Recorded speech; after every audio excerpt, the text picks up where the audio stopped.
கிருபையின் நல்ல தகப்பனே, இந்த அருமையான காலை வேளைக்காய் உமக்கு நாங்கள் நன்றி செலுத்துகிறோம். உம்முடைய கிருபை, உம்முடைய இரக்கம், உம்முடைய அன்பு, உம்முடைய மேலான தயவு, உம்முடைய நீடிய பொறுமை எங்கள் மீது எவ்வளவாய் நீர் இரக்கமாக இருந்து இந்த நேரம் வரைக்கும் ஜீவரட்சணை செய்து எங்கள் ஒவ்வொருவரையும் பாதுகாத்து வருகிற உன்னதமான உம்முடைய கிருபைக்காய் உமக்கு நாங்கள் நன்றி செலுத்துகிறோம். இந்த காலை வேளையிலும் உம்முடைய பாதத்தில் அமர்ந்து உம்முடைய வார்த்தையோடு கூட இந்த நாளை ஆரம்பிப்பதற்கு எங்களுக்கு நீர் பாராட்டியிருக்கிற மேன்மையான இந்த தருணத்திற்காய் நாங்கள் நமக்கு நன்றி செலுத்துகிறோம். எப்பொழுதும் இணைந்திருக்கிற நாங்கள் உற்சாகமாய் உம்முடைய வார்த்தையை கேட்கவும், கேட்டு தகப்பனே ஏக சிந்தை உள்ளவர்களாய், ஏக அன்புள்ளவர்களாய், உம்முடைய அடிச்சு உலகை பின்பற்றுகிறவர்களாய் எங்கள் ஒவ்வொருவரையும் உருவாக்கும்படிக்கு எங்களை இணைத்திருக்கிறீர். உம்முடைய தெய்வீக நோக்கம் எங்களுடைய வாழ்க்கையில் நிறைவேற எங்கள் ஒவ்வொருவரையும் உம்முடைய பரிசுத்த கரத்திலே தாழ்த்தி ஒப்புக் கொடுக்கிறோம். மீதியானவற்றை கர்த்தர் நீர் பொறுப்படுத்தி நடத்துங்க. மீட்பெரும் இரட்சகருமாகிய இயேசு கிறிஸ்து மூலம் ஜெபிக்கிறோம் பிதாவே, ஆமென்.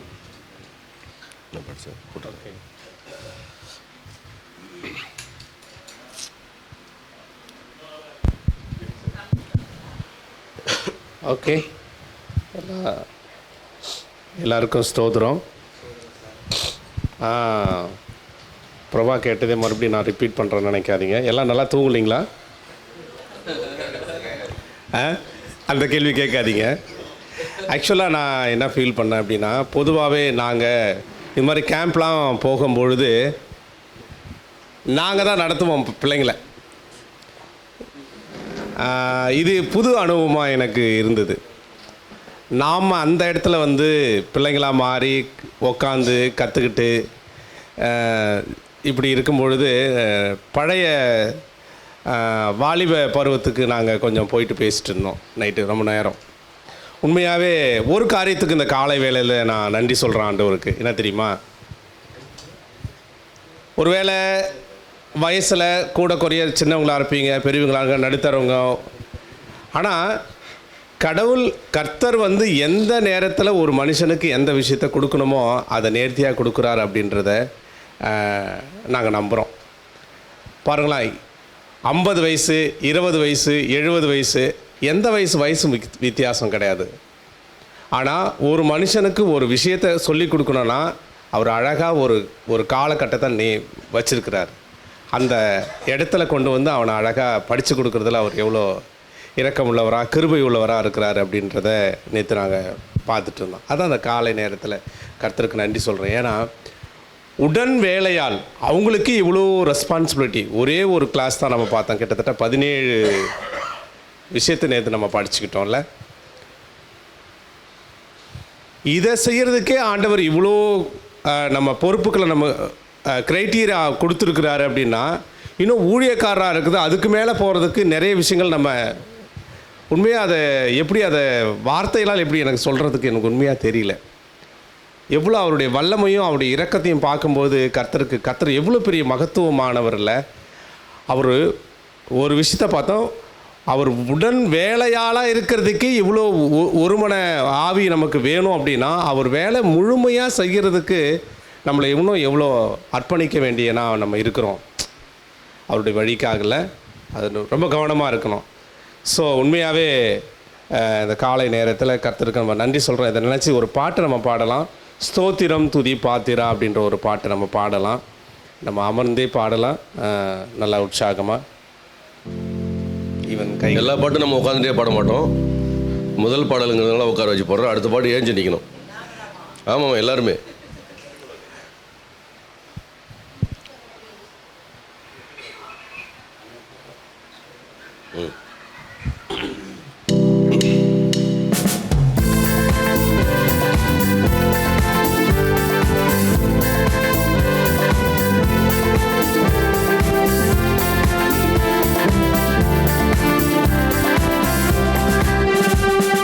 ஸ்தோத்திரம் துதி பாத்திரா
கடைசி ஸ்டான்ஸாக பாருங்களேன். அகில சிருஷ்டிகளும் துதிக்க இந்த அடிமை துதியாதிருப்பேனும். உண்மையாகவே காலையில் எழுந்துச்சி ஒரு குயில் கூவுற சத்தம், குருவி கீச்சிடுற சத்தம், கோழி கூவுற சத்தம்லாம் நம்ம காதில் கேட்குது. அவங்களாம் ஆண்டவரை துதிக்கும் போது அவங்களோடு கூட இணைஞ்சி நாமளும் துதிக்கிறோம். கோழிக்குருவி மாத்திரமல்ல, மலைகள், மரங்கள், குன்றுகள் எல்லாம் தேவனை துதிக்குதுன்னு சொல்லி வசனத்தில் பார்க்குறோம். அவங்களோடு கூட இணைஞ்சி நாம் துதிச்சிருக்கிறோம். இன்னொரு பாடலை கூட பாடலாம்.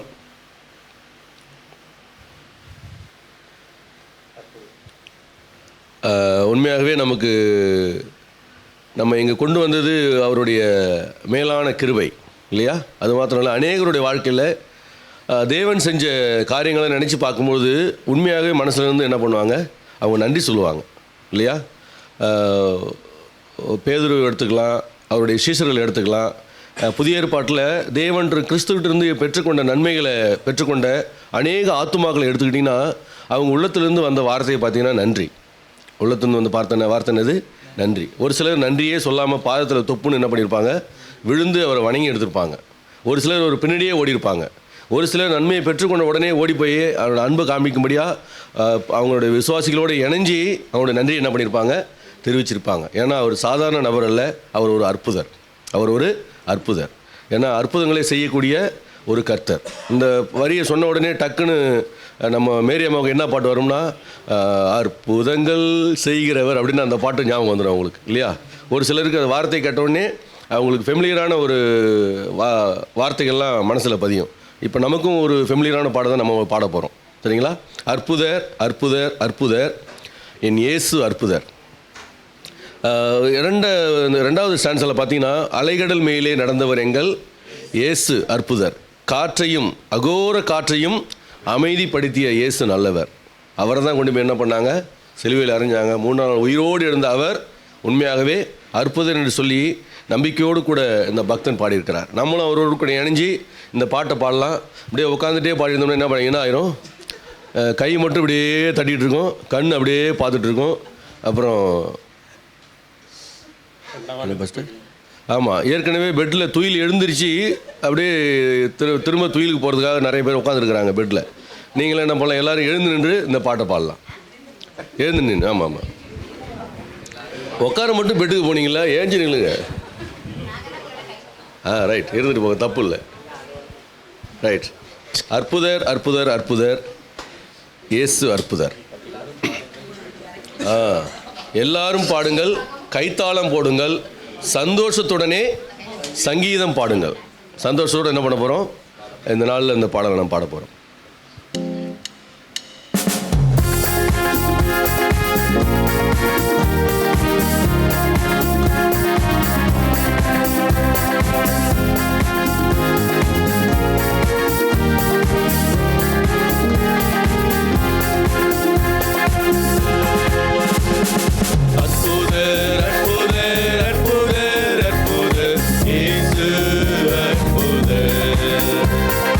அன்பினோர்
தேங்க்யூ.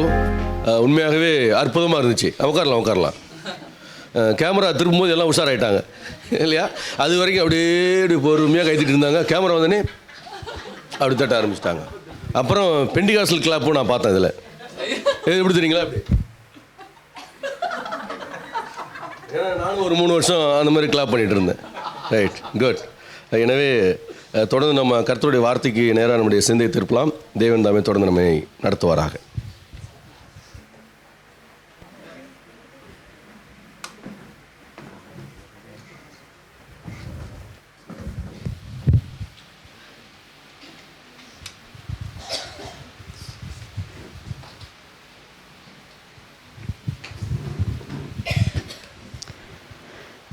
கர்த்தருடைய பரிசுத்த நாமம் மகிமைப்படுவதாக.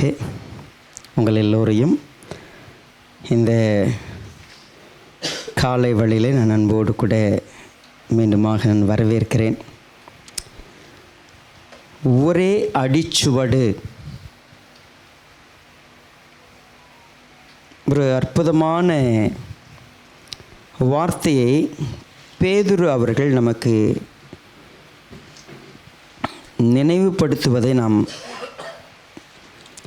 காலையில் கவனத்தில் எடுத்துக்குவோம்.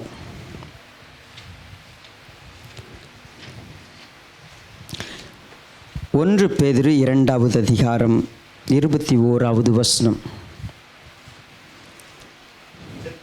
இதற்காக நீங்கள் அழைக்கப்பட்டும் இருக்கிறீர்கள், ஏனெனில் கிறிஸ்துவும் உங்களுக்காக பாடுபட்டு நீங்கள் தம்முடைய அடிச்சுவடுகளை தொடர்ந்து வரும்படி உங்களுக்கு மாதிரியை பின்வைத்து போனார்.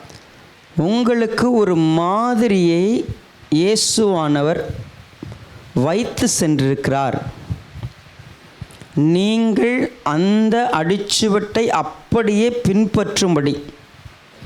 அடிச்சுவடு என்று சொன்னால், ஒருவேளை உங்களுக்கு வாய்ப்பு இருந்தால் கடற்கரைக்கு போகலாம். கடற்கரைக்கு போயிட்டு அந்த மணல் இல்லை ஒருத்தவங்க வைத்திருக்கிற அந்த பாத சுவட்டில் நம்ம அடுத்து பின்னால் வரவங்க கால் வச்சு நடக்கிறது.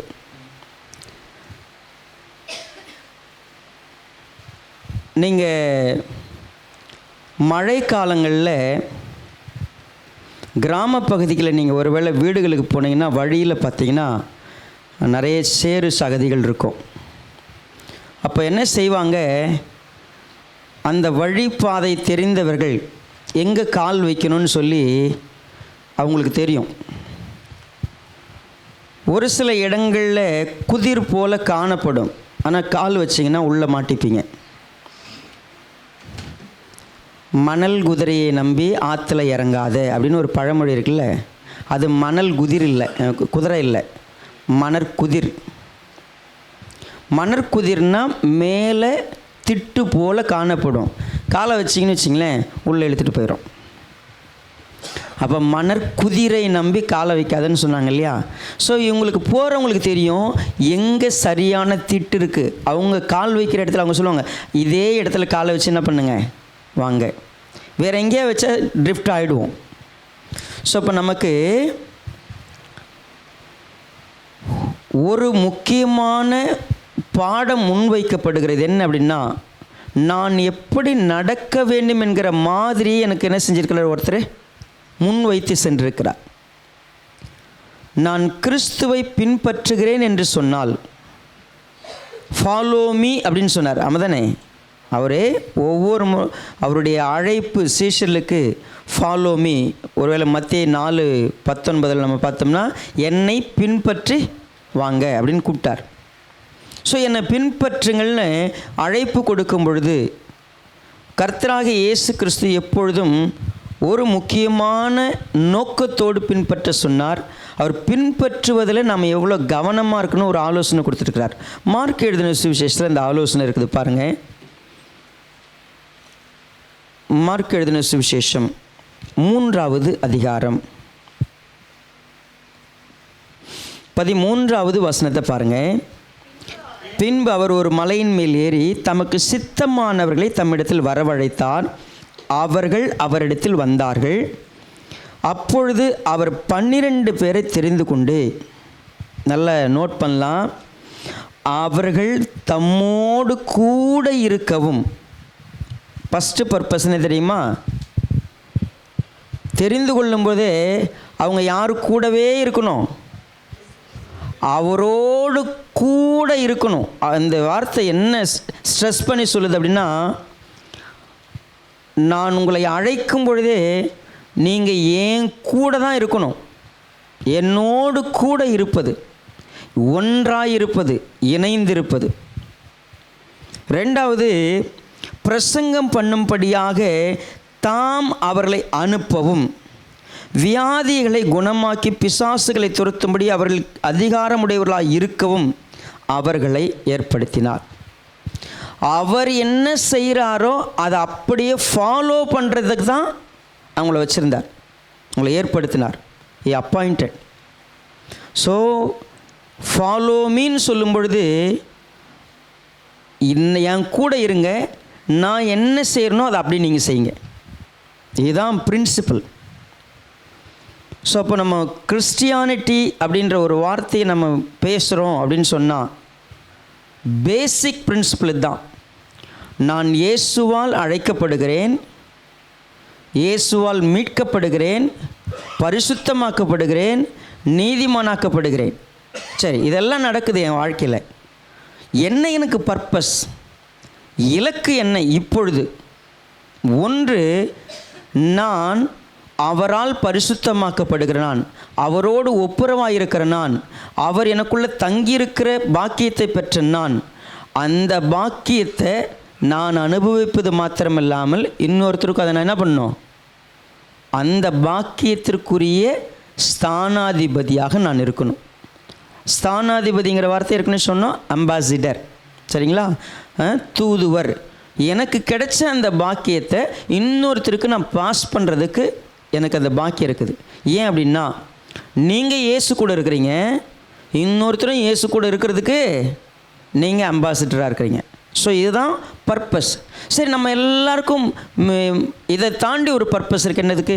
நம்ம எல்லாரும் பிதாக்கு முன்னாடி போய் அன்பில் பரிசுத்தமுள்ளவர்களும் குற்றமில்லாதவர்களுமாக இருப்பதற்கு அவர் நம்மளை தெரிஞ்சுக்கிட்டார்.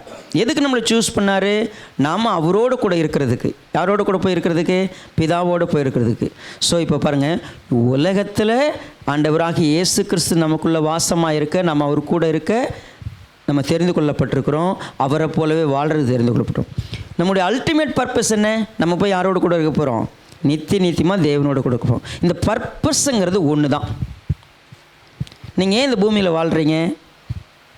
இதுக்கு முன்னாடி இருந்த பர்பஸ் என்ன? என் குடும்பத்துக்காக, எனக்காக, என் தேவைக்காக, ஏதோ ஒன்றுத்துக்காக பர்பஸ் இருந்திருக்குல்ல. அந்த பர்பஸ் மாம்சத்துக்குரிய பர்பஸாக இருந்துச்சுன்னா நிச்சயமாய் ஒன்றாக இருப்பதெல்லாம் பேச்சில் மட்டும்தான் இருக்கும். என்ன பண்ண முடியாது? இங்கே இருக்கிற எல்லாருக்கும் ஒரு கோல் இருக்குது, ஒரு இலக்கு இருக்குது, ஒரு நோக்கம் இருக்குது, ஒரு எய்ம் இருக்குதுன்னா அது என்னவாக இருக்கும் அப்படின்னா, எனக்கு இந்த உலகத்தில் ஒரு எய்ம் இருக்குதுங்க. இந்த உலகத்தில் இருக்கிற வரைக்கும் நான் இயேசுவோடு கூட இருப்பதற்கு அழைக்கப்பட்டிருக்கிறேன். ரெண்டாவது, இயேசுவை அப்படியே ஃபாலோ பண்ணுறதுக்கு அழைக்கப்பட்டிருக்கிறேன். எனக்கு இந்த உலகத்தில் இதுக்கு முன்னாடி என்னவா இருந்துச்சு எனக்கு தெரியாது. நான் எப்படியே இருந்திருப்பேன். நான் இந்த உலகத்தில் வாழ்கிறதே என் பிள்ளைங்களுக்காக தான் வாழ்வேன். நான் வாழ்கிறதே என்னுடைய பெற்றவங்களுக்காக தான் வாழ்வேன். இல்லை நான் லவ் பண்ணுற ஒருத்தவங்களுக்காக வாழ்வேன். இப்படி என்னென்னவோ நீங்கள் பர்பஸ் வச்சுருந்துருக்கலாம். பட் பர்பஸ் ஒன்று தான். நீங்கள் என்னை ஃபாலோ பண்ணணுன்னு கூப்பிட்டார்ல, ஏன்? அவர் கூட நம்ம இருக்கணும். அவர் என்ன செஞ்சாரோ அதை அப்படியே நான் ஃபாலோ பண்ணணும். ரெண்டு பர்பஸ் தான். சரி, நம்ம இதை நம்ம புரிஞ்சிக்கும் பொழுது நாம் சேர்ந்திருக்கிற ஒரே சரீரமாய், ஒரே வாயா, ஒரே சிந்தையா, எல்லாம் நம்ம இப்போ சொன்ன 17-18 காரியங்கள் சொன்னோம் இல்லையா? இது எல்லாம் இருக்கணும் அப்படின்னு சொன்னால் அதுதான் தேவனுடைய திட்டம். நாம் அந்த ஒரு அடிச்சுவட்டில் நடக்க முடியாதபடிக்கு இந்த நிருப பகுதிகள் எல்லாவற்றிலும் இன்றைக்கு காலையில் ஒரு அடிச்சுவட்டில் எடுத்து வைக்காததுக்கு என்ன காரணம்? ஏன் அது வந்து பெரிய ஒரு நமக்கு வந்து சவாலாகவே இருக்குது? ஏன் இப்போ இயேசுவானவர் கூப்பிட்டாரு, நம்ம வந்துட்டோம், சர்ச்சாக வந்துட்டோம், பட் ஸ்டில் நம்ம எல்லாரும் ஒரே மாதிரி இருக்கிறது இல்லையே, ஒரே நோக்கத்துக்கு வர்றது இல்லையே, ஒரே சிந்தையில் வர்றது இல்லையே, ஒரு மனம் இருக்கிறது இல்லையே, ஒரே இருதயம் வர்றது இல்லையே. ஏன் வர்றதில்லை? அவர் கூப்பிட்டது சரி, நோக்கம் சரி, ஒரே மேய்ப்பன் இருக்கிறாரு, ஒரே மந்தை, எல்லாம் ரைட்டு தான், but we are not able to do. ஏன் நம்மளால் ஒரே அடிச்சுவட்டில் கால் எடுத்து வைக்க முடியல? ஸோ பவுல் அப்போஸ்தலன் நமக்கு இந்த ஆலோசனை எப்படி கொடுக்குறாருன்னா, என் கூட நீங்கள் கொரிந்தியருக்கு எழுதின நிருபம் 1வது அதிகாரம், 1 கொரிந்தியர் 1வது அதிகாரம்,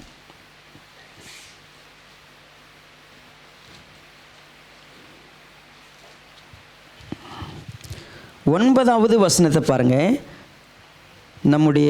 தம்முடைய குமாரனும் நம்முடைய கர்த்தருமாயிருக்கிற இயேசு கிறிஸ்துவனுடைய ஐக்கியமாயிருப்பதற்கு உங்களை அழைத்த தேவன். ஸோ ஃபஸ்ட்டு பாயிண்ட் என்ன நம்ம இப்போ பார்க்குறோம்? நம்ம யாரோடு கூட ஐக்கியமாக இருக்கிறதுக்கு நம்மளை அழைச்சிருக்கிறாரு. புரியுதுங்களா? இப்போது நம்ம யாரோடு கூட இருக்கிறதுக்கு கூப்பிட்டாரு? இயேசு கிறிஸ்துவோடு கூட. இப்போ இன்னொரு வார்த்தை அதில் அழகாக சேர்க்கப்படுது, ஐக்கியமாக இருப்பதற்கு. ஃபெலோஷிப் யார் கூட இருக்குது எனக்கு தினமும்? கிறிஸ்துவோடு கூட.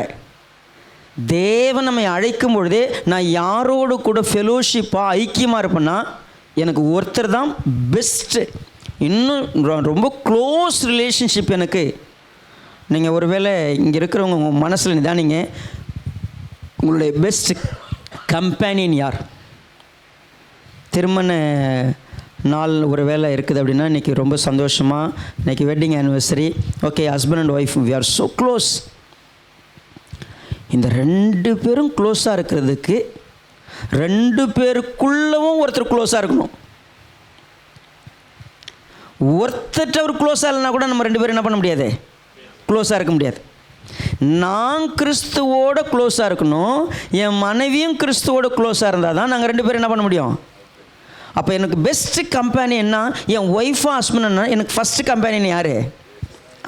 நான் கிறிஸ்துவோட ஐக்கியமாக இருக்கிறேன், அதனால தான் நான் என் மனைவியோட ஐக்கியமாக இருக்கிறேன். நான் கிறிஸ்துவோட ஐக்கியமாக இருக்கிறேன், அதனால தான் நான் காந்தியோட ஐக்கியமாக இருக்க முடியும். அப்புறம் நான் இப்போ சொல்லுங்கள், நானும் காந்தியும் ஐக்கியமாக இருக்கணும்னா நான் மாத்திரமல்ல, அல்லது காந்தி மாத்திரமல்ல, 2 பேருக்குள்ளேயும் ஒருத்தர் ஐக்கியமாக இருந்தால் தான் நாங்கள் 2 பேர் சேர்ந்து ஒன்றா இருக்க முடியும். யாரோ ஒருத்தர் மிஸ் ஆனால் கூட என்ன பண்ண முடியாது? அந்த ஐக்கியத்தை பார்க்க முடியாது. அப்போ முதல் காரியம் என்ன? நான் ஒன்றாக இருக்கணும்னா முதல் பாயிண்ட் நான் என்ன பார்க்கணும் அப்படின்னா, நான் பர்சனலாக யார் கூட ஐக்கியமாக இருக்கணும்? ஸோ இப்போ எங்கிட்ட அவர் மிஸ் ஆனார்னா அதில் நான் தொய்வோடு இருந்தேன்னா, அதில் குறைபாடு இருந்துச்சுன்னா நான் இன்னொருத்தரோடு கொண்டு இருக்கக்கூடிய ஐக்கியம் என்னவாக இருக்காது? உண்மையாக இருக்காது. அப்போ உண்மையாக இருக்கிற தேவன், அந்த வார்த்தை பாருங்களேன், உங்களை அழைத்த தேவன் see he is faithful. எதுக்கு தெரியுமா? நான் இப்போ சொல்லட்டுமா? இயேசு கிறிஸ்து உங்கள் கூட ஐக்கியமாக இருக்குது தான் கூப்பிட்டாரு, கூடவே இருக்கிறது கூப்பிட்டாரு, நீங்கள் என் கூடவே இருங்க, என்னையே ஃபாலோ பண்ணுங்கன்னு கூப்பிட்டாரு. அவர் உண்மையாக 24 மணி நேரமும் உங்கள் லைஃப் முழுக்க உங்கள் பக்கத்தில் இருந்து எப்படியாவது நீங்கள் ஐக்கியமாக இருப்பாங்கன்னு எதிர்பார்த்துக்கிட்டே இருப்பார். நாம் தான் அன்ஃபெய்த்ஃபுல்லாக என்ன பண்ணுவோம் தெரியுமா? அவரை மிஸ் பண்ணுவோம். he doesn't miss. நாம் உண்மை இல்லாதவர்களாக இருந்தாலும் அவர் உண்மையானவர். ஸோ அவர் ஃபெய்த்ஃபுல்லாக நம்மோடு கூட ஒரு ஸ்ட்ராங்கான ஃபெலோஷிப்பை உருவாக்குறதுக்கு, க்ளோஸ்னஸை, கம்யூனியனை உருவாக்குறதுக்கு is ready. Is so gracious. Is even patient to long suffering. பொறுத்து பொறுத்து பொறுத்து பொறுத்து பொறுத்து வெயிட் பண்ணி எப்படியாவது இன்றைக்காவது ரீபில்ட் பண்ணிக்கலாமா, என்றைக்காவது மறுபடியும் ரெஸ்டோர் பண்ண முடியுமா, என்றைக்காவது மறுபடியும் அந்த ரிலேஷன்ஷிப்பை ஒரு ரேப்போர்ட்டை உருவாக்க முடியுமா அப்படின்னு பார்க்குறாரு. நாம் என்னன்றதில் அதை நம்ம கான்ஷியஸில் வச்சு, நான் கிறிஸ்துவோடு ஐக்கியமாக இருப்பதற்கு என்னை அழைத்த தேவன் உண்மையானவராய் இன்றைக்கு வரைக்கும் இருக்கிறாரு. நான் அன்ஃபெய்த்ஃபுல்லாக என்ன பண்ணியிருக்கிறேன் தெரியுமா? என் சொந்த புத்தியை ஃபாலோ பண்ணி போயிருக்கிறேன், என் மனசை ஃபாலோ பண்ணியிருக்கிறேன், இந்த வேர்ல்டை ஃபாலோ பண்ணியிருக்கிறேன். இதெல்லாம் என் லைஃப்பில் இருந்திருக்குது. ஸோ இந்த காலை வேளையில் நம்ம இருதயத்துக்குள்ளே ஒரு வார்த்தையை வந்து சேருகிறது என்ன அப்படின்னா, நீ கிறிஸ்துவோடு ஐக்கியமாக இருப்பதற்கு அழைத்திருக்கிறார். நீயும் கிறிஸ்துவும் ஒன்றாயிருப்பதற்கு. ஏன்னா அவர் நேற்று நம்மகிட்ட பேசும் சொன்னார், நான் உங்களிலேயும் நீங்கள் என்னிலேயும், நான் எப்படி பிதாவிலும் பிதா என்னிலும் இருக்கிறது போல நான் உங்களிலும் நீங்கள். அவ்வளோதான். நீங்கள் எங்கே படிச்சிங்கனாலும் இந்த கோடு மாறாதுங்க. முன்னாடி ஒன்று சொல்லி பின்னாடி ஒன்றுலாம் சொல்ல மாட்டார் ஆண்டவர். நமக்கு ஒரு விஷயம், I am so connected to Jesus Christ. நான் ரொம்ப க்ளோஸாக அவர் கூட கம்யூனியன் ஆகிறேன். எனக்கு த நம்பர் 1 ஃபஸ்ட்டு பர்சன், எனக்கு அப்புறம்தான் மனிதர்கள். எனக்கு நான் அவர் கூட இருந்தால் தான், அவர் கூட எப்படி இருக்கணும் அப்படி தான் நான் அடுத்தும் கூட இருக்க முடியும். அவர் கூட போய் அந்த மனுஷன் கூட நான் இப்படி தான் இருப்பேன். அது நீ என்ன தான் சொல்லுங்கள், நீங்கள் மாம்சத்துக்குரியவங்களா அப்படியே நகம் சதையை போல் ஒன்றாந்தீங்களா, அது உண்மை கிடையாது. அதில் ஒரு போலி இருக்கும். ஏன்னா எப்படி ஒருத்தர் கூட கம்யூனியனாக இருக்கணுன்ற விஷயத்தையே நமக்கு சொல்லிக் கொடுக்குறத யாராவது தான் உண்மையாக சொல்ல முடியும்? இயேசுவானார் தான் சொல்லி தர முடியும். நாம் அன்ஃபெய்த்ஃபுல் பீப்புள், ஆனால் அவர் ஃபெய்த்ஃபுல். அதே போல் அவர் எல்லாத்தையும் 100% சரியாக செய்வார். ஸோ அப்போ நான் அவரை பார்த்து பார்த்து பார்த்து அவர் என் கூட எப்படி இருக்கிறாரோ, நான் என் கூட இடம் கொடுத்தா அவர் என் கூட எப்படிப்பட்ட ஐக்கியத்தை உடையவராக இருக்கிறாருன்னா, பவுல் சொன்னார், நான் கிறிஸ்துவனுடைய பாடுகளின் ஐக்கியத்தை அறியறதுக்கு நான் என்ன பண்ண வரேன்? அந்த மனுஷன் நான் கிறிஸ்துவனுடைய அன்பை தெரிஞ்சுக்கிறது, நான் கிறிஸ்துவினால் அற்புதங்களை செய்கிறது தெரிஞ்சுக்கிறது, கிறிஸ்துவினால் நான் பிசாசை ஓட்டுறது தெரிஞ்சுக்கிறது, கிறிஸ்துவினால் நான் இதை பண்ணுறது தெரிஞ்சுக்கிறதுலாம் இல்லை. நான் கிறிஸ்து கூட பழகி பழகி எதில் எங்கள் 2 பேருக்கும் ஃபெலோஷிப் அதிகமாக இருக்குன்னு நினைக்கிறேன் அப்படின்னா, அவருடைய பாடுகளின் ஐக்கியத்தை அறிகிறதற்கு நான் தினமும் எனக்கு வர்ற பிரச்சனையெல்லாம் அவர் எப்படி பாடுபட்டாரோ அதே மாதிரி பாட நான் என்ன பண்ணணும்? புரியுதுங்களா உங்களுக்கு? அப்போ நான் கிறிஸ்து கூட பழகி பழகி பழகி எங்கள் 2 பேருக்கும் அவர் என்ன டீ குடிக்கிறாரோ அதான் நான் குடிப்பேன், அவர் என்ன சாப்பிடுவாரோ அதான் நான் சாப்பிடுவேன், அவர் எப்படி நடப்பாரோ அப்படி தான் நான் நடப்பேன். அவரை பார்த்தா என்னை பார்த்தா வித்தியாசம் வராது. நாங்கள் 2 பேரும் அவ்வளோ க்ளோஸ் ஆகிட்டோம். நீங்கள் உங்கள் லாங்குவேஜ் இருக்குல்ல, இப்போ நீங்கள் போய் கோயம்புத்தூரில் கொஞ்ச நாள் ஒரு 3 வருஷம் இருந்தீங்கன்னு வச்சுங்க, உங்கள் லாங்குவேஜில் ஸ்லைட்டாக என்ன வரும் தெரியுமா? இந்த கோயம்புத்தூர் வாடை வரும். சரிங்களா? ஏனுங்க கண் வந்து சாப்பிட்டு போட்டு போகலாங்களா அப்படின்னு நீங்கள் என்ன பண்ணுவீங்க தெரியுங்களா? சாதாரணமாக பேசுனீங்க டக்குன்னு என்ன செஞ்சுருவீங்க? ஒரு 3 வருஷம் பெங்களூரில் இருந்தீங்கன்னா, என்னங்க நீங்கள் இப்படி பண்ணின்னுக்கிறீங்கோ அப்படின்னு என்ன பண்ணுறீங்க? நீங்கள் உங்களுடைய லாங்குவேஜே டோட்டலாக ஸ்லாங் என்ன செஞ்சிடும்? மாறிடும். உங்கள் ஸ்லாங் ஏன் மாறிச்சு? நீங்கள் அங்கே போய் என்ன ஆகிட்டீங்க? ஐக்கியமாயிட்டீங்க. உங்கள் மேனரிசம் மாறி இருக்குது, உங்கள் தன்மை மாறி இருக்குது. அப்போ நான் கிறிஸ்துவோடு ஐக்கியமாக இருக்க இருக்க இருக்க எனக்குள்ள ஜீவ வாசனை அவர் யார் இருக்கிறாரோ அதுதான் எனக்கு வெளிப்படும். அப்போ இவ்வளோ காலம் நான் என்ன செஞ்சுருக்கிறேன்? சர்ச் அப்படின்னு சொன்னால் சர்வீஸ் அட்டன் பண்ணுறது, ஒரு செய்தி கேட்குறது, அப்புறம் ஒரு ப்ரேயர் பண்ணுறது, நான் வந்து அப்படியே சும்மா எல்லாத்தையும் பேசிட்டு ஹாய் பாய் சொல்லிட்டு போகிறது. என் பர்பஸ் வந்து ஆராதனைங்கிறது ஒரு ஆக்டிவிட்டி. எனக்கு ஆராதனை ஒன் ஆஃப் த ஆக்டிவிட்டி. நான் கிறிஸ்துவோடு ஐக்கியமாக இருக்கிறதுக்கு தான் என்ன பண்ணார்? ஒன்றாக இருக்கிறதுக்கு, ஒரே சரீரமாக இருக்கிறதுக்கு. அவர் தானே தலை. அப்போ அவர் கூட இணைஞ்சிருக்கிறதுக்கு, என்னை நடத்துவதெல்லாம், என்னுடைய அறிவெல்லாம், என்னுடைய ஞானமெல்லாம் ஒருத்தர் தான், அது கிறிஸ்து. ஸோ ஃபஸ்ட்டு ஸ்டெப் நம்ம ஒன்று கவனிக்கலாம். நான் கிறிஸ்து கூட ஐக்கியமாக இல்லைன்னா, கிறிஸ்துவை சரியாக கவனிக்கலைன்னா, கிறிஸ்துவை பற்றி நான் அறிவதில் நான் குறைவுள்ளவனாக இருந்தால், அவர் ஒரு பக்கம் பேசுவார், நான் ஒரு பக்கம் பேசுவேன். அவருக்கு ஒரு சிந்தை இருக்கும், எனக்கு ஒரு சிந்தை இருக்கும்.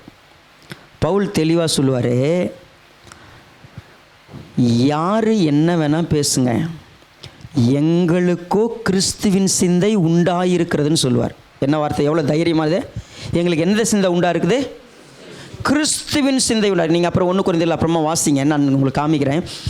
எங்களுக்கு கிறிஸ்துவின் சிந்தை உண்டாயிருக்கிறது. சரிங்களா?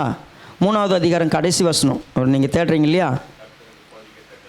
கர்த்தருக்கு போதிக்கத்தக்கதாக அவருடைய சிந்தையை அறிந்தவன் யார்? எங்களுக்கோ கிறிஸ்துவின் சிந்தை உண்டாயிருக்கிறது. இப்போ நான் அவர் கூட பழகி பழகி பழகி என் சிந்தை டோட்டலாக யார் மாதிரி மாறிடுச்சு? கிறிஸ்துவ போல் மாறி இருக்கு. ஏன் அப்படின்னா எங்களுடைய ரிலேஷன்ஷிப் அப்படி.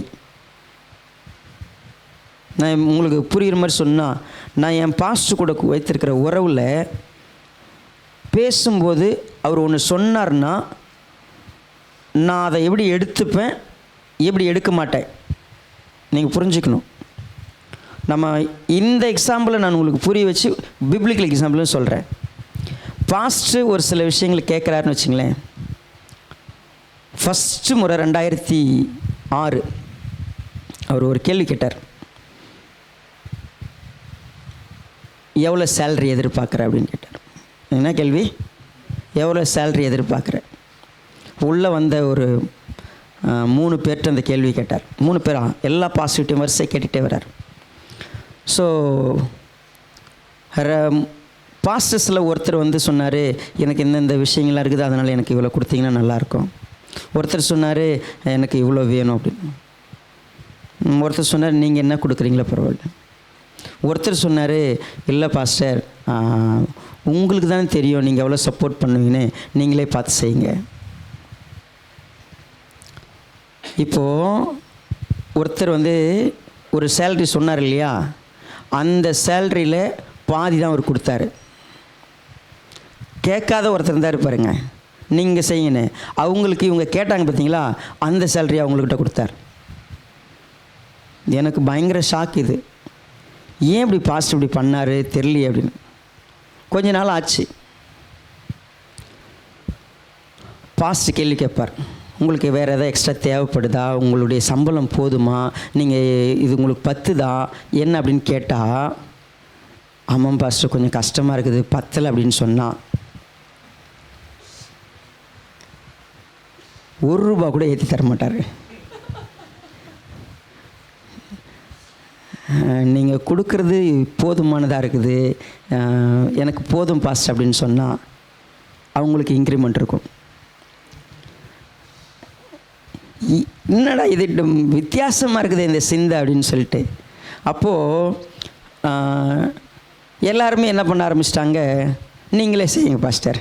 இப்போ எப்படி நான் இப்போ பாஸ்டர் தெரிஞ்சுக்கிட்டோமே, அதனால் என்ன இது, இப்போ எல்லாருமே நீங்களே செய்யுங்க பாஸ்டர், நீங்களே செய்யுங்க பாஸ்டர்னு சொல்லும்போது இப்போ என்ன பண்ணுறதில்ல, ஒரு சில நேரத்தில் அவர் யாருக்குமே கொடுக்குறதில்ல. என்னடா இது, முன்னாடி வந்து கேட்டாலும் கொடுக்க மாட்டார், இப்போது நாங்கள் கேட்கவே இல்லைன்னு சொன்னாலும் கொடுக்க மாட்டேங்கிறாரு. என்ன என்ன என்ன காரணம் அப்படி? எனக்கு ஒரு விஷயம் புரிஞ்சிச்சு.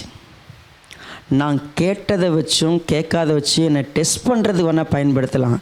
ஆனால் அவர் அங்கே என்ன தேவை இருக்குதுங்கிறத அறிந்து வைத்திருக்கிறாரு.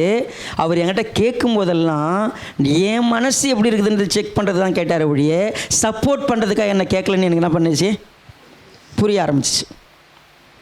என் தேவை என்னன்னு, எனக்கு சப்போர்ட் பண்ணுமா, என்ன காரணம் கண்டுபிடிச்சாலாவது எப்பயாவது அவர் என்ன பண்ணுவார், சப்போர்ட் பண்ணிவிடுவார். ஆனால் என்னை கேட்கும் பொழுதெல்லாம் என் இருதயம் எப்படி இருக்குதுன்னு டெஸ்ட் பண்ணுறதை மட்டும்தான் அவர் என்ன பண்ணியிருக்கிறாரு, பார்த்துருக்கிறாரு ஒழிய அதை வச்சு என்ன பண்ணல, அவர் முடிவு பண்ணலன்னு எனக்கு தெரிய ஆரம்பிச்சு. நீங்கள் அப்படியே மோசேக்கிட்ட திரும்பி வாங்க. கர்த்தர் சொல்லுவார், எப்பா எல்லாம் தப்பான ஜனம், நீ என்னை விட்டுரு, நான் உங்களை எல்லோரும் என்ன பண்ணிடுவேன், அழிச்சிருவேன் அப்படின்னு சொன்ன மாத்திரத்தில் ஒருவேளை மோசே சரிங்க ஆண்டவரே நான் வந்துடுறேன் அப்படின்னாருன்னு என்ன பண்ணிடுவார், மோசே அங்கேயே போட்டு தள்ளிருப்பார், மோன நீ தேவையில்லை அப்படின்ட்டுருவார்.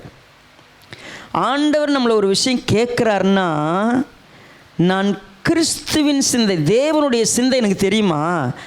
அவர் என்ன ஒரு விஷயம் கேட்குறாரு, அவர் கேட்குறத வச்சு அவர் இப்படித்தான் நான் முடிவு பண்ணுறதுக்கு முடியாது. எப்போ தெரியுமா தெரியும், பல காலம் கடந்து வந்துட்டு எனக்கு உங்களை தெரில ஆண்டவர், உங்களை பற்றி தெரிஞ்சுக்கணும்னு சொல்லும்போது தான் ஆண்டவர் ஒவ்வொன்றா என்ன பண்ணார், வெளிப்படுத்த ஆரம்பித்தார். அப்போது ஆண்டவர் கூட க்ளோஸ் ஆனதுனால கானான்னு ஏங்கின ஜனத்துக்கு கானானை விட ஏங்க வேண்டியது கர்த்தரோட உறவுன்றத மோசே கண்டுபிடிச்சதுனால தான் கானானே தேவையில்லைன்ட்டு எங்கேயே மறிச்சாச்சு. நீங்கள் யோசிச்சு பாருங்கள், வா உனக்கு கானான் கூட்டின்னு போகிறன்ன தேவன் அவங்க கானானை விரும்பினதுனால தான், கானான் பெருசாக பார்த்ததுனால தான், எகிப்து பெருசாக பார்த்ததுனால தான் யாரை சேரல, அவங்க தேவனோட சேரல. நமக்கு கூட நிறைய ஆசீர்வாதங்களை தேவன் தரேன்னு சொல்லுவார். ஆனால் நான் ஆசீர்வாதத்து மேலே கண்ணாக இருப்பேன்னா, ஆசீர்வாதத்தை கொடுக்குறவர் மேலே கண்ணாக இருப்பேன்னா, எனக்கு ஆசீர்வாதம் முக்கியமா, அவர் கூட இருக்கிறது முக்கியமா? பாஸ்டர் வந்து ரொம்ப முக்கியமாக சொல்லுவார், நீ என் கூட இருக்க போறியா, சாப்பிட போகணுமா? என் கூட இருந்தால் பட்னியாக இருக்கணும் பார். என் கூடவே நீ பயணம் பண்ணால் ரொம்ப கஷ்டம் ஸ்டீஃபன், நீ என் கூட ட்ராவல் பண்ண முடியாது, என் கூட இருக்க முடியாது. இது 2009 நான் பார்த்த பாடம். அவர் கூட இருக்குன்னா வரிசையாக கிளாஸ் இருக்கும், 7 கிளாஸ் இருக்கும். இடையில வந்து எதுவும் சாப்பிட முடியாது. ஏன்னா ஒரு கிளாஸ் முடிச்சோன்னா அடுத்த கிளாஸ் இருக்கும். நீ போய் சாப்பிட்டு வாங்க. இல்லை பாஸ்டர் பரவாயில்ல இருப்பா அப்படின்னு. 6வது கிளாஸ் 7வது கிளாஸ்லாம் மூஞ்சி எப்படி இருக்கும்? டயர்டாகிடும். நான் சொன்னேன்ல, நீ போய் எதாவது போய் சாப்பிடும். இல்லை பாஸ்டர் பரவாயில்ல, எவ்வளோ தாக்கு பிடிக்கிற பார்க்கலான்னு அவரும். ஏன்னா இதெல்லாம் ட்ரைனிங்கில் நாங்கள் பார்த்தது. ஒருத்தர் கூட பழக பழக பழக அவங்கள பற்றி அப்படியே எடுத்துப்போம். இப்போ நான் இன்றைக்கு இந்த ஊழியத்துக்குள்ளே இப்படி இருக்கிறதுக்கு என்ன ரீசன் அப்படின்னு கேட்டிங்கன்னா, நான் ஒருத்தர் கூட ரொம்ப க்ளோஸாக இருக்க விரும்புகிறேன். என் இருதயத்தெலாம் அவருக்கு வெளிப்படுத்தணும், அவர் இருதயத்தை நான் தெரிஞ்சுக்கணும். ஸோ அவர் இருதயம் என்ன, அவர் எப்படிப்பட்டவர்? ஒரு சில நேரத்தில் என்னோட கோபமாகவே சொல்லுவார், ஏய் ஏடா இது பண்ணுற, எனக்கு என் வயசுன்னா நீ இப்படி பண்ணுற அப்படின்னு என்னை கேள்வி கேட்பார். எனக்கு ரெண்டும் புரியுது. அவருடைய இருதயம் என்கிட்ட ஒரே ஒரு ரூபா கூட என்கிட்ட வாங்க விரும்ப மாட்டார். அவர் விரும்ப மாட்டார். ஆனால் நான் எப்படிப்பட்டவனாக இருக்கிறேங்கிறத அவர் பார்ப்பார். அவருடைய நோக்கம், அவருடைய தன்மை ஒன்றில் ஒரு தண்ணி பாட்டில் வாங்கி கொடுத்துட்டேன் யூத்து கேம்பில். எத்தனை பேர் அந்த யூத் கேம்பில் எதுவும் தெரில. யூத் கேம்ப் நடக்கிறப்போ திடீர்னு வரும்பொழுதே ஸ்டீஃபன் தண்ணி இருக்குதான்னு கேட்டார். ஃபஸ்ட் டைம் லைஃப்பில் ஒன்று கேட்டிருக்கிறாரு. அவர் கேட்க மாட்டார், தண்ணி இருக்குதான்னு கேட்டார். அந்த இடத்துல போய் தேடினா 1.5 கிலோமீட்டருக்கு ஒரு கடை கிடையாது, ஒரு கடை கூட கிடையாது. 1.5 கிலோமீட்டர் ஓடினேன் நான். ஓடி போய் தண்ணி ஒரு லிட்டர் பாட்டில் தான் கிடச்சிச்சு, வாங்கிட்டு வந்துட்டேன். அந்த 1 லிட்டர் பாட்டிலை வாங்கிட்டு, அப்போ அவர் கையில் காசு இல்லை. அடுத்த நாள் ஹோட்டலுக்கு போனோன்னே 50 ரூபாய் எடுத்து என் கையில் நீட்டுறார், நேற்று தண்ணி வாங்கி கொடுத்தல அப்படின்னு. நான் புரிஞ்சிக்கும்போது என் பாஸ்டர் எப்படி இருக்கிறார்ல, ஒருத்தர் கையிலையும் ஒரு சின்ன பணிவிடை கொள்ளுவதற்கு அவருக்கு விருப்பமே கிடையாது. பையை யாற்றையும் கொடுக்க மாட்டார். அவர் வேலை வேறு யாரையும் செய்ய விட மாட்டார். பெரிய பேகை இந்த வயசுக்கு பார்த்திங்கன்னா 2 லக்கேஜ் எப்படி தூக்குவார்னு கண்ணால் நான் பார்த்துட்டு ஐயோ நான் போய் ஓடினது. இல்லை இது ஏன் லக்கேஜ் நான் தூக்கிப்பேன். நான் அவரை புரிந்து கொள்வது க்ளோஸாக போக போக போக அவருடைய தன்மை, அவர் மக்களுக்கு எப்படி இருக்கிறாரு, இதெல்லாம் புரிய ஆரம்பித்த பிற்பாடு மற்ற பாஸ்டர்ஸை விட நான் பாஸ்டர் கூட க்ளோஸாக இருக்கிறதுக்கு. எல்லாரும் சாப்பிட்டுக்கிட்டு இருப்பாங்க, நான் பாஸ்டர் சாப்பிட்டாரான்னு பார்த்துக்கிட்டு இருப்பேன். எல்லாரும் சாட்டை போய் வாங்கிட்டா எல்லாரும் அவங்கவுங்க சாப்பிட்றது. நான் முதல்ல வாங்கினோன்னே பாஸ்டருக்கு போய் 2 பீஸ் போய் கொடுத்துட்டு பாஸ்டர் இதை சாப்பிடுங்க. என் நோக்கம் என்ன வரைக்கும் அது என்ன நடிப்பான்னு கேட்டால் இல்லை ஐ லவ் ஹிம். நான் அவரை எவ்வளோ நேசிக்கிறேன், ஏன்னா அவர் என்ன நேசிக்கிறார். இதை தாங்க நான் கிறிஸ்துக்கிட்ட பார்க்க விரும்புகிறேன். அவர் என்ன நேசிக்கிறாரு, நான் அவரை நேசிக்கிறதுனால நான் நடிக்க முடியுமா? அது பார்த்தா நிறைய பேருக்கு பார்த்தா ஓவராக தெரியலாம், நிறைய பேருக்கு வித்தியாசமாக தெரியலாம். ஆனால் ஏன் கம்யூனியன் வித் கிரைஸ்ட் நான் ரொம்ப அழகாக இருந்துச்சுன்னா, இந்த உலகத்தில் நீங்கள் யார் கூட வேணாலும் உங்களால் என்ன பண்ண முடியும், இணைய முடியும். ஸோ ஃபஸ்ட்டு செட் நான் என்ன சொல்ல வரேன், நீங்கள் கிறிஸ்துவோடு க்ளோஸாக இருக்க எனக்கு கிறிஸ்துவ தெரியுன்ற இடத்துல ஸ்டாக்னட்டாக நின்றுடாதீங்க. கடலை செடியை போல் நின்றுடாதீங்க. ஏதோ பார்த்த உடனே மேலே பார்த்த உடனே தெரிஞ்சிடுச்சு. எனக்கு 2005 பார்த்த பாஸ்டருக்கும் 2026 பார்க்குற பாஸ்டருக்கும் ஐ டெவலப். இன்னும் நான் அவரை குறித்து தெரிஞ்சுக்கிறதுக்கு முயற்சி பண்ணிக்கிட்டே இருக்கிறேன். இப்போ என் ஐக்கியம் ரொம்ப அதிகமாக இருக்குது. க்ளோஸாக கிட்ட போக ஆரம்பிச்சிட்டேன். நான் ரொம்ப க்ளோஸாக இருக்கிறேன்.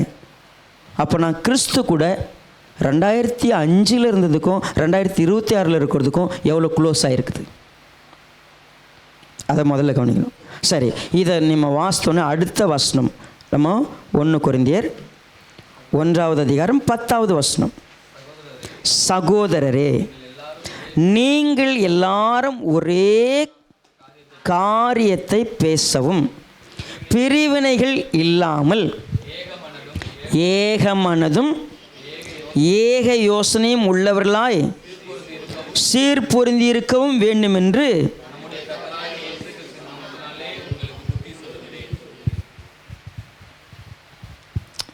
நீங்கள் கிறிஸ்தவன்னு சொன்னால், கிறிஸ்து உங்களுக்குள்ளே இருக்கிறாருன்னா, உங்களுக்கு சொல்லப்படுற ஒரு புத்திமதி என்னன்னு கேட்டால், 2 பேர் கூடுற வாய்ப்பு இருக்குதுன்னு வச்சுக்கங்க. புரியுதுங்களா? 2 பேர் கூடுற வாய்ப்பு. இந்த வசனத்தை அப்படியே கையில் வச்சுக்கிட்டு பிலிப்பியர் 2வது அதிகாரம் 1வது வசனம் 2:1. பிலிப்பியர் 2:1. ஆதலால் கிறிஸ்துவுக்குள் யாதொரு ஆறுதலும் அன்பினாலே யாதொரு தேறுதலும் ஆவியினால் ஒருவேளை யாதொரு ஐக்கியமும்.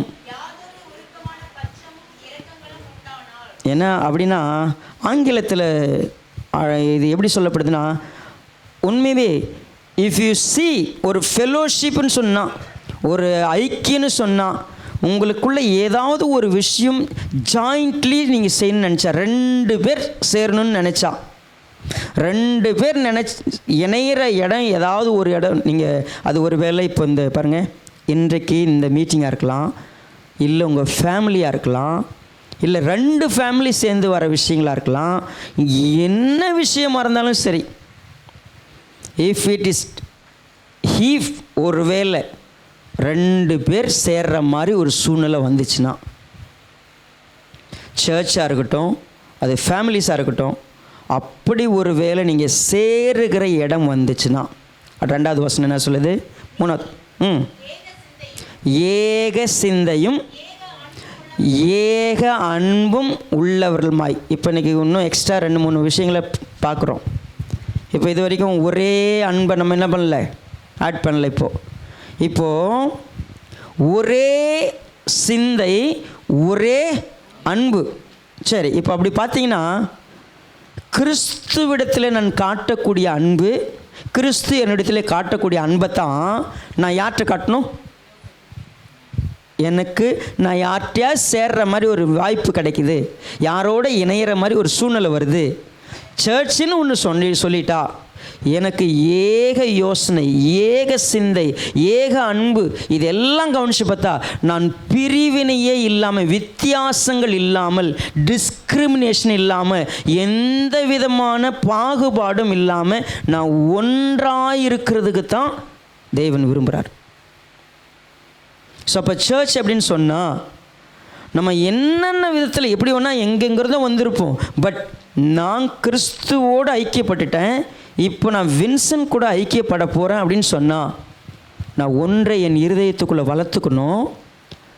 நான் 2 பேரும் சேர்ந்து பாட்டு பாட போகிறோம் அப்படின்னு சொன்னால், 2 பேரும் சேர்ந்து கர்த்தரை மகிமைப்படுத்துகிற ஒரு பாட்டு பாடுற இடத்துல ஒருவர் வாசிக்க ஒருவர் பாட, உண்மையாகவே எங்கள் 2 பேருக்குள்ள அன்பு 2 அன்பினால தான் செய்யணும்.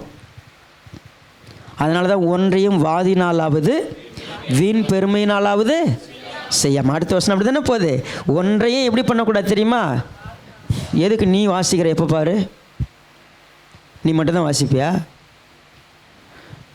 நீங்கள் யோசிங்களேன்.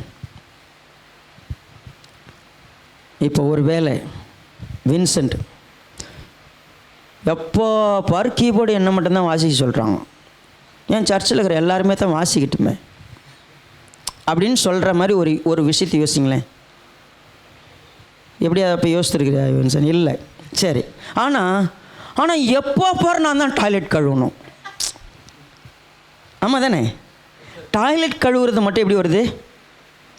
எல்லா நாளும் நான் தான் டாய்லெட் கழுவணும். ஆனால் எல்லா நாளும் கீபோர்டு வாசிக்கிறதுல என்ன இல்லை? புரியுதுங்களா? இப்போது பாத்திரம் எல்லா வாரமும் நானே கழுவணுமா? எப்படி சொல்லுங்கள். இப்போது வாலியை தூக்கிட்டு வர்றதுக்கு நேற்று போட்டி பற்றி பேசுகிறோம். இப்போ நீங்கள் நினைங்க,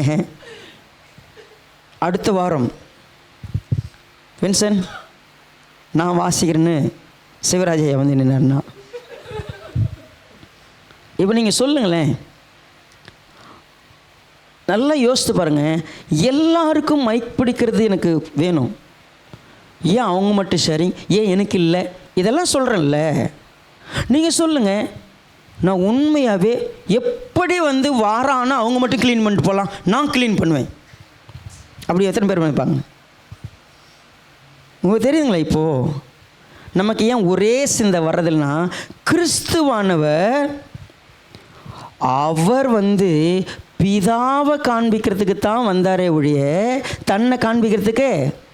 அப்போ அவங்க கூட இருந்த சகோதரர்கள் அவங்க சொன்னாங்க, பிரபலமாக இருக்க விரும்புகிற யாரும் ஒன்றும் மாதிரிலாம் வாழ மாட்டாயா, என்ன பொழைக்கிற நீ, அதுவும் எங்களுக்கு தான் அவமானமாகுது, எங்களுக்கு ஒரு மூத்த அண்ணா பிறந்துவிட்டு நீயும் ஒரு வாழ்க்கை பண்ணுற, யோசி ஏசு அப்படி தான் கூப்பிட்ருப்பானுங்கன்னு நினைக்கிறேன். சரியா? என்னன்னு நீ ஒன்றும் அப்பாவிங்க கவனிக்கல, அம்மாவிங்க கவனிக்கல, எதனை எங்கள் இது வரேன், நீ பிறந்து ஊரெல்லாம் உன்னை பற்றி பேசுகிறாங்க, ஆனால் ஒரு பிரயோஜனமாக எங்களுக்கு. கிறிஸ்துவானவர் மனுஷரால் வரக்கூடிய எந்த மகிமையும் அவர் என்ன பண்ணல. இப்போ சொல்லுங்கள், நமக்கு ஏன் பிரச்சனை வருதுன்னா, நம்ம இந்த உலகத்தில் மனுஷங்க முன்னாடி எவ்வளோ பெரிய கௌரவம் கிடைக்குது, எவ்வளோ பேர் கிடைக்குதுங்கிறது தான் நம்ம வாழ்க்கை. அதனால தான் நம்ம என்ன பண்ணுறதில்ல தெரியுமா, இன்னொருத்தர்கிட்ட அன்பை காட்டுறதில்ல. ஏன்னா நம்மளை தானே நேசிப்போம், நம்ம பேர் தான் பெருசாக இருக்கணும். இப்போது இன்னொருத்தர் பேர் அங்கே பெருசாக இருந்துச்சுன்னா நமக்கு எரியுது, நமக்கு பொறாமை வருது. அது எப்படி வின்சனை மட்டும் புகழலாம்? அப்போ வின்சன் மட்டும்தான் சர்ச்சா? எப்போ பாரு அவருக்கு வின்சன் தான். ஏன் வின்சன் கீபோர்டு போடும்போது இன்னொருத்தர் போட சொல்லக்கூடாது? அவர் நம்ம அப்படி தானே யோசிக்கிறோம். நம்ம இப்போ நீங்கள் கவனிச்சு பாருங்கள், 2 பேர் ஏன் ஒன்றா இருக்கிறதில்ல அப்படின்னா, 2 பேரும் தேவனுக்கு மகிமை உண்டாக காரியத்தை செய்கிறதுக்கு பதில் எனக்கு மகிமை உண்டான காரியங்களை தான் என்ன பண்ணுறேன், யோசிக்கிறேன். அப்போது எனக்கு மகிமை உண்டாக தேடிக்கிட்டு இருக்கிறேன்னா யார் அடிச்சுவட்டில் நடக்கிற அப்படின்னா, கிறிஸ்துவின் பேர் இருக்குது, தனக்கு மகிமை உண்டாக ஒருத்தன் இந்த உலகத்தில் தேடினா அவன் என்ன நடந்தானோ அதை செஞ்சுக்கிட்டு, ஆனால் நான் கிறிஸ்துவின் பேரை வச்சுருக்கிறேன். இப்போ நான் யாருடைய அடிச்சுவட்டில் கால் எடுத்து வைக்கல. கிறிஸ்து இப்படி இல்லையே, நீங்கள் கிறிஸ்துவனிடத்தில் இப்படி கற்றுக்கொள்ளவே இல்லையே. கிறிஸ்து பிரிந்திருக்கிறாரா? சொல்லுங்கள், கிறிஸ்துவ இப்படி இருக்கிறாரு, கிறிஸ்து அப்படி கிடையாது, நீங்கள் ஏன் அப்படி இருக்கிறீங்க? அப்போது ஏக யோசனை, ஏக அன்புள்ளவர்களாக இருந்து ஒன்றையே சிந்தித்து என்ன பண்ணுங்க, என் சந்தோஷத்தை நிறைவாக்குங்க. ஒன்றையும் வாதினாலாவது வீண் பெருமையினாலாவது செய்யாமல். இப்போ சொல்லுங்கள், என்ன தாழ்மை? இந்த வார்த்தையை நம்ம இப்போ கேம்பில் படித்தோம். எபேசியர் 4:1 அந்த வார்த்தையை படித்தோம். மனத்தாழ்மைங்கிற வார்த்தை, எனக்கு எந்த ரிகார்டும் தேவையில்லை, எனக்கு மதிப்பு தேவையில்லை, எனக்கு மரியாதை தேவையில்லை, எனக்கு மாலை தேவையில்லை, எனக்கான ஒரு விஷயத்தை நான் தேட மாட்டேன். அதனால தான் அவனவன் தனக்கானவைகளே அல்ல பிறனுக்கானவைகளே. அப்போ நான்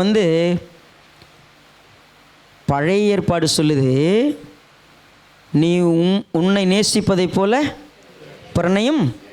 ஆனால் புதிய ஏற்பாட்டில் அவர் என்னை நேசித்தது போல நான் இன்னொருத்தரை நேசிக்கணும். ஏன்னா நான் என்னை நேசிக்கிறதுல கூட என்ன உண்டு தெரியுங்களா, சுயநலத்தில் நான் என்னை நேசித்து செய்கிற விஷயம், நிறைய விஷயம் எனக்கு தப்பாயிடும். தெரியுமா உங்களுக்கு? நமக்கு எது பிடிக்குமோ அதை நம்ம செஞ்சோம்னா நமக்கு உபத்திரம் வருமா வராதா? ஒரு சாப்பாடு ரொம்ப பிடிக்குது, நம்ம எக்ஸ்ட்ரா சாப்பிட்றோம், அதில் நிச்சயமாக நமக்கு பிரச்சனை உண்டு. நாம் நம்மை நேசித்து செய்யக்கூடிய விஷயம் கூட நமக்கு பாதிப்பு கொடுக்கும். ஆனால் கிறிஸ்து என்னை நேசிக்கிற எந்த விஷயமும் என்ன பண்ணாது. அப்போது நான் அன்பை யாற்ற கற்றுக்கணும். அப்போ என் அன்பு தப்புன்றதை தூக்கி வர வைக்கிறேன். என் சிந்தை தப்புன்னு தூர தூக்கி வைக்கிறேன், என் வழி தப்பு, என்னுடைய நோக்கம் தப்பு, எல்லாத்தையும் தூக்கி தூர வச்சுட்டு இப்போ கிறிஸ்துக்கிட்டேருந்து ஒன்று கற்றுக்கிறேன். என்ன கற்றுக்கிறேன்? அவர் என்னை நேசிக்கிறது போல் அவருடைய அடிச்சுவடு ஒன்றையும் இனிமேல் நான் யாரை பார்த்து செய்ய போகிறேன்னா இயேசுவை பார்த்து செய்ய போகிறேன். இப்போ சர்ச் நம்ம ஒட்டுமொத்த விசுவாசம், நம்பிக்கை, ஒரு சேலம், இவங்க எல்லாம் சேர்ந்து இப்போ நம்ம கவனிச்சோம்னா, நான் இதுக்கு முன்னாடி சர்ச்சுங்கிறது எப்படி பார்த்துருக்குறேன்? ஏதோ ஒரு நோக்கத்துக்கு அப்படி உள்ளே வந்தால் போனேன். ஆனால் இனிமேல் அப்படி இல்லை. நாம் எல்லாரும் கிறிஸ்துவனுடைய ஸ்தானாதிபதிகளாக அழைக்கப்பட்டிருக்கிறோம். இப்போ நம்மக்கிட்ட ஃபஸ்ட்டு கேட்குறாரு, நீ அடிச்சுவட்டை ஃபாலோ பண்ணணும்னு சொன்னால் ப்ளீஸ் பி கேர்ஃபுல். ஒவ்வொருத்தரும் என்ன செய்ய விரும்புகிறாங்கன்னா, அவங்க தங்களுடைய மாம்சத்தை மேலோங்க செய்கிறதுனால, அவங்க மேலோட்டமான காரியங்களை வச்சுருக்கிறதுனால, மேற்புறமாக இருக்கிறதுனால தான் எல்லா தோல்விகளுக்கும் காரணம். அடுத்த வசனத்தில் அதை ரொம்ப அழகாக சொன்னார். ஏன்னா 11வது வசனம் பாருங்கள், 1 Corinthians 1:11.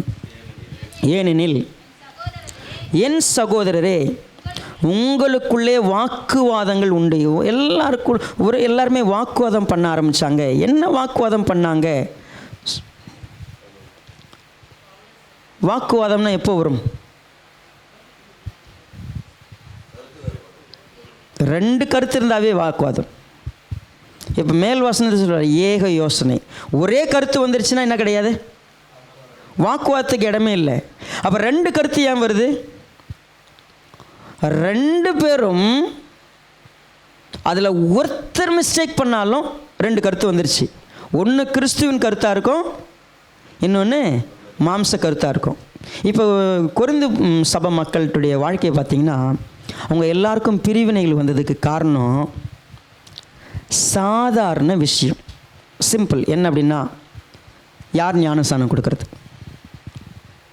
அவங்களுக்குள்ள ஒரு போட்டி. ஒருத்தர் சொன்னாங்க, பவுல் தான் ஞானஸ்தானம் கொடுக்கணும். ஒருத்தர் சொன்னாங்க, இல்லை அப்பல்லோ பேசி ரட்சிக்கப்பட்டது இவன், அதனால் யார் ஞானஸ்தானம் கொடுத்தா நல்லாயிருக்கும்? அப்பல்லோ கொடுக்கட்டும். ஞானஸ்தானத்தை இயேசு எப்படி கொடுத்தாரோ அப்படியே கொடுக்கறதுக்கு நம்மக்கிட்ட ஒருத்தர் இருக்கிறாருன்னா அது பேதுரு. அதனால் யார் கொடுத்தா கரெக்டாக இருக்கும்? பவுல் சொன்னார், இந்த வடிகட்டி மாதிரி இருக்காதீங்க. நீங்கள் வடிகட்டி என்ன பண்ண தெரியுமா? தேவையில்லாத பிடிச்சிக்கும், தேவையானது என்ன பண்ணிடும்? விட்டுரும். நான் இப்போ நிறைய பேர் அங்கே உட்காந்துக்கிட்டு பவுல் ஒற்று ஞானஸ்தானம் கொடுக்கணும், பவுல் ஒற்று ஞானி. உங்களுக்கு என்ன? இப்போது கவனிங்களேன், நம்ம சர்ச்சுக்கு சால்தான் பாஸ்டர் வந்திருக்கிறார், ஞானஸ்தானம் ஆராதனை வச்சுருக்குறோம். எல்லாம் என்ன ஃபீல் பண்ணும்? யார் ஞானஸ்தானம் கொடுத்தா கரெக்டாக இருக்கும்? அவர் என்ன பண்ணார் தெரியுமா? நான் சைல்டுக்கு கொடுக்கறத விரும்புகிறேன், வேறு யாருக்கு நான் கொடுக்குறத? ஏன்னா யார் அங்கே ப்ரேயர் பண்ணணும், யார் தலைமையில கை வைக்கணும் அப்படின்னா, ஸ்டீஃபனோட சர்ச்சில் நான் தலைமையில கை வச்சுட்டு போயிட்டு நான் பொறுப்பாக இருக்க முடியுமா உங்களுக்கு? எந்த பாஸ்டர் அங்கே இருக்கிறாரோ அவர் தான் அவங்க ஆத்மாவுக்கு உத்தரவாதம் கொடுக்குற மாதிரி என்ன பண்ணுறாரு? விழித்திருந்து ஜெபிக்கிற ஒரு போதகர், மேய்ப்பர். இப்போ நீ தான் ஞானஸ்தானம் கொடுக்க, நான் இல்லை. இதை சொல்ல போனால் என்ன போங்க, இது தப்பாக இருக்குதே. எனக்கு மனசுக்கு என்ன ஆசையோ அதை கிறிஸ்து என்ன சொன்னார் அதுக்கு என்ன பண்ணிட்டேன்? அதை கான்ட்ரடிக்ட் பண்ண பார்க்குறேன். அப்போ வாக்குவாதம் வருமா வராதா? வரும். அதனால தான் கொரிந்து சபை மேலோட்டமான விஷயங்களை பேசி பேசி பேசி என்ன பண்ணிட்டாங்க? நீ நான் எந்து உந்து. இந்த 1 Corinthians 2 Corinthians ஃபுல்லாக ஒரு விஷயம் ட்ராவல் ஆகுதுன்னா, சபை எதை எடுத்தாலும் பிரச்சனை. என்ன பிரச்சனை? கம்யூனியன் பிரச்சனை, தலையில் முக்காடு போடுறது பிரச்சனை, அந்நிய பாஷை பிரச்சனை, வரங்கள் பிரச்சனை, விக்கிரகத்துக்கு படைக்கப்பட்டதை சாப்பிட்றது பிரச்சனை. சரியா? ஒருத்தருக்கு ஒருத்தர் சின்னதாக சண்டை வந்துச்சுன்னா கோர்ட்டுக்கு போகிறது பிரச்சனை. எல்லா பிரச்சனையும் நீங்கள் எடுத்து பார்த்தீங்கன்னா ஒன்று ஒன்றா பிரச்சனை. ஏன் உங்களுக்கு பிரச்சனை தெரியுமா? கிறிஸ்து உங்களில் இருக்கிறாருங்கிறதே நீங்கள் என்ன பண்ணிட்டீங்க? நீங்கள் 3வது அதிகாரம் எடுத்தீங்க, 1 கொரிந்தியர் 3லையும் சரி 6லையும் சரி ரிப்பீட்டடான ஒரு விஷயம் ஒரு என்னன்னு கேட்டிங்கன்னா, நீங்கள் தேவனுடைய ஆவி தங்கியிருக்கக்கூடிய ஆலயம். கிறிஸ்து உங்களில் தங்கியிருக்கிறாரு. நான் உங்களுக்கு அஸ்திபாரத்தை போட்டு வந்திருக்கிறேன். இன்னொருத்தர் அது மேலே கட்டுறாங்க. கட்டுறவனும் சரி அஸ்திபாரம் போட்டவங்களும் சரி ஒருவராலே உண்டாயிருக்கிறாங்க. ஒரே ஆவியினால் கட்டினா ஒரே விதத்தில் போச்சுன்னா தப்பே கிடையாது. ஏன் பவுல் தான் கட்டணும், ஏன் அப்போலோ தான் கட்டணும், இவங்க ஏன் வந்தாங்க அவங்க ஏன் வந்தாங்கன்னு பேசுகிறதுக்கு ஏன் தெரியுமா நீங்கள் பேசுகிறீங்க? நாங்கள் சத்தியம் சர்ச்சு, நாங்கள் ஜெயம் சர்ச்சு, நாங்கள் விசுவாசம் சர்ச்சு, நாங்கள் நம்பிக்கை சர்ச்சுன்னு ஏன் தெரியுமா சொல்கிறீங்க? நீங்கள் மாம்சத்துக்குரியவங்களாக இருக்கிறீங்க. நீங்கள் கிறிஸ்துவுக்குரியவங்களுங்கிறதே என்ன பண்ணிட்டீங்க? மறந்துட்டீங்க. அப்போ மாம்சத்துக்குரியவங்களாக இருக்கிறதுனால தான், மனுஷ மார்க்கமாக நடக்கிறதுனால தான், உங்களுக்கு பலன் இல்லாதனால தான் உங்களுக்குள்ள பிரிவினைகளும் சண்டைகளும் வாக்குவாதங்களும் புறங்கூறுதலும் இருந்துக்கிட்டே இருக்குது. அவர் ரொம்ப உள்ளத்துக்குள்ளே வருத்தப்படுற விஷயம் என்ன அப்படின்னா, ஏன் உங்களுக்குள்ளே இப்படி இருக்குது அப்படின்னு கேட்டால், நீங்கள் மனுஷ மார்க்கமாக நடக்க விரும்புகிறீங்க. அதனால தான் உங்களால் ஒரே அடிச்சுவட்டில் என்ன பண்ண முடியல, வர முடியல. ஸோ அப்போ நம்ம இன்றைக்கி அழைக்கப்பட்டவங்க ஒரு முக்கியமான ஒரு உண்மையை நம்ம புரிஞ்சுக்கலாம். பாருங்கள், குறிப்பாக 1 கொரிந்தியர்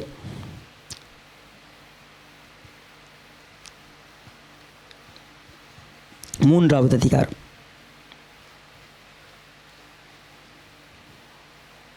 3வது வசனம் வாசிக்கலாமா? பொறாமையும் வாக்குவாதமும் பேதங்களும் உங்களுக்குள் இருக்கிறபடியால் மனுஷ மார்க்கமாய், அவ்வளோதான். ஒருவன் நான் பவுலை சேர்ந்தவன் என்றும் வேறொருவன் அப்பொல்லோவை சேர்ந்தவன் என்றும் சொல்லுகிறபடியால் நீங்கள் மாம்சத்துக்குரியவர்களா இருக்கிறீர்கள் அல்லவா? ஸோ அதனால் தயவு செய்து நம்ம கொஞ்சம் கவனமாக பார்த்தோம்னா, இந்த மனுஷ மார்க்கம் நம்மிடத்தில் எந்த விதத்தில் வெளிப்படுகிறதுன்னு பார்த்தோம்னா, ஒன்றாய் இல்லாமல் இருப்பதற்கு அடிப்படையான விஷயங்கள், என்னுடைய மாம்சத்துக்குரிய வாழ்க்கையை நான் என்னோட மட்டும் வச்சுக்கிறதில்ல. இல்லை, 2 பேர் சேர்ற விஷயத்தில் யாருடைய வார்த்தை மேலோங்கும், யாருடைய வாதங்கள் பெருசாக இருக்குன்னா, ஆவிக்குரியவனுடைய வாதங்கள் அடக்கப்பட்டுரும். யாரால் தெரியுங்களா? மாம்சத்துக்குரியவங்களால். நீங்கள் 2 பேருக்கு வாக்குவாதம் வருதுன்னா, யார்கிட்டருந்து சவுண்ட் அதிகமாக இருக்கும், யார்கிட்டருந்து பிரச்சனை பெருசாக இருக்குன்னா, மாம்சத்துக்குரியவங்களால் தான். ஏன் அப்படின்னா, நீங்கள் நல்லா கவனித்து பாருங்கள், ஆவிக்குரியவங்க எல்லாவற்றையும் ஆராய்ந்து நிதானிக்கிறான். மாம்சத்துக்குரியவனால் என்ன பண்ண முடியாது, நிதானிக்க முடியாது.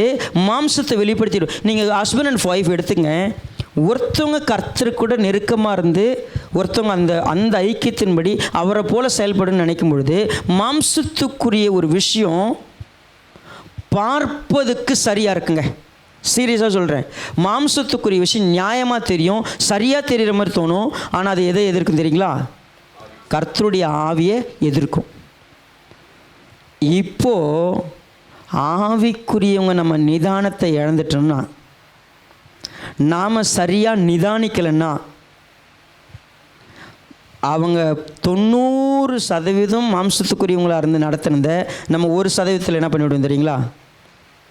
சரிக்கு சமம் பேசி எல்லாத்தையும் சரி அப்படி விட்டுரும். 90 10 என்ன ஆகிடும்? சமம் பேர். ஏன் நமக்கு பிரச்சனை வருது அப்படின்னா, ஆவிக்குரியவங்க இதை எப்படி எதிர்கொள்கிறது, எப்படி தான் சமாளித்து போகிறது,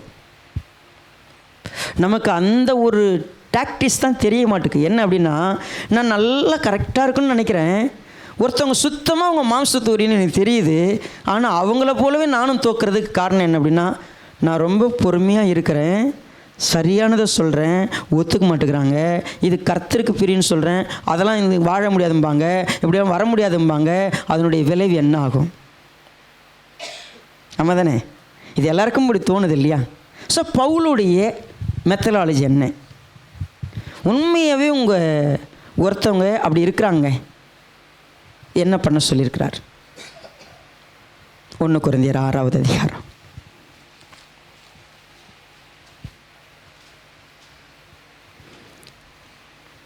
நீங்கள் 5-6க்குள்ளே வந்தீங்கன்னா, அங்கே ஒருத்தன் கர்த்தருக்கு விரோதமாக துணிகரமாக பாவம் செய்கிறவன் என்ன சொல்லிட்டாரு?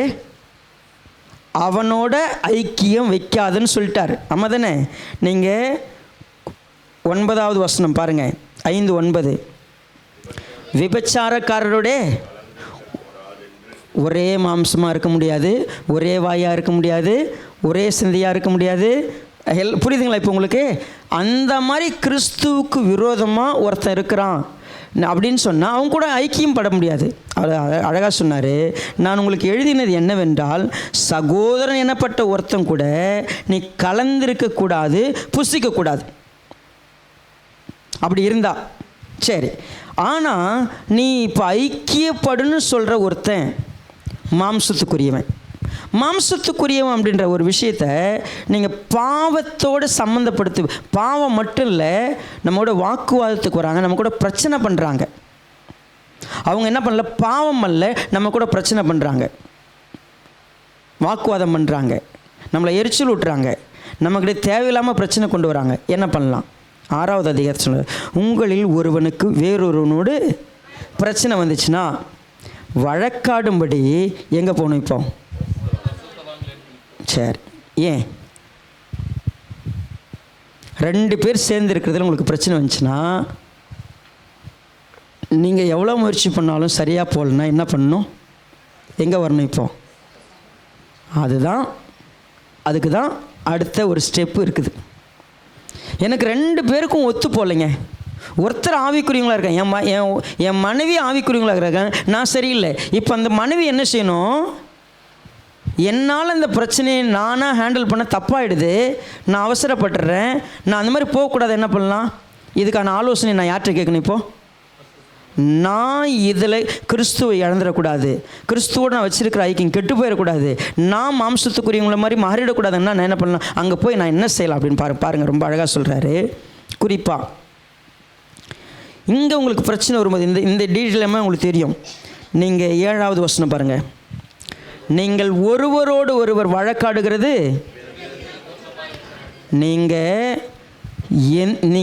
நீங்கள் கம்ப்ளைண்ட் பண்ணாவே தப்பு தான். என்ன அர்த்தம்?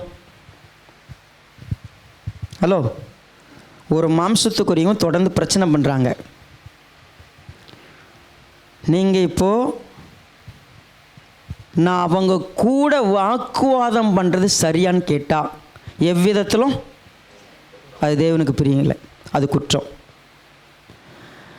பிரச்சனை நடக்குதுன்னு சொன்னால் நான் ஆலோசனை கேட்கலாமே ஒழிய, நான் அதான் சொன்னேன், 90% அவங்க பண்ணியிருப்பாங்க, நான் ஒரு 10% பண்ணியிருப்பேன். ஆனால் என்ன பண்ணுவேன் தெரியுமா? இப்போ கோர்ட்டுக்கு வருவேன். உங்களுக்கு தெரியுமா, என்கிட்ட ஆலோசனைக்கு வரும்போது நான் சொல்கிற முதல் வார்த்தை நீ மாறுன்றுவேன். என்கிட்ட யார் கம்ப்ளைண்ட் கொண்டு வந்தாலும் யார் தப்பு பண்ணுறாங்களோ அவங்கள பற்றி நான் கவலைப்பட மாட்டேன். யார் கம்ப்ளைண்ட் எடுத்துன்னு வந்தாலும் முதல்ல ஆலோசனை யாருக்கு தான்?